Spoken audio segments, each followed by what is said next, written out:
إنما يعمر مساجد الله من آمن بالله واليوم الآخر وأقام الصلاة وآتى الزكاة ولم يخش إلا الله فعسى أولئك أن يكونوا من المهتدين. أجعلتم سقاية الحاج وعمارة المسجد الحرام كمن آمن بالله واليوم الآخر وجاهد في سبيل الله لا يستوون عند الله والله لا يهدي القوم الظالمين. الذين آمنوا وهاجروا وجاهدوا في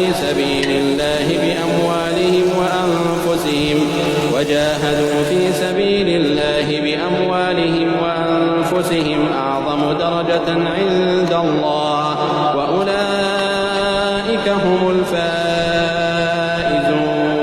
يبشرهم ربهم برحمة منه ورضوان وجنات لهم فيها نعيم مقيم خالدين فيها أبدا إن الله عنده أجر عظيم.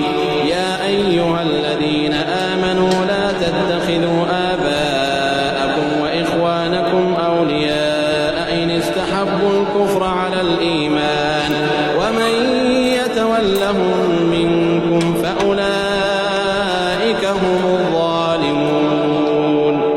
قل إن كان آباؤكم وأبناؤكم وإخوانكم وأزواجكم وعشيرتكم وأموال اقترفتموها وتجارة تخشون كسادها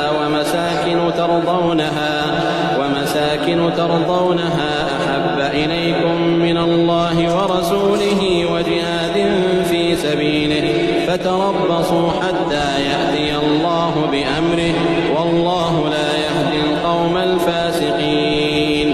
لقد نصركم الله في مواطن كثيرة ويوم حنين إذ أعجبتكم كثرتكم فلم تغن عنكم شيئا وضاقت عليكم الأرض بما رحبت ثم وليتم مدبرين ثم أنزل الله سكينته على رسوله وعلى المؤمنين وأنزل جنودا لم تروها وعذب الذين كفروا وذلك جزاء الكافرين. ثم يتوب الله من بعد ذلك على من يشاء والله غفور رحيم. يا أيها الذين آمنوا إنما المشركون نجس فلا يقربوا المسجد الحرام بعد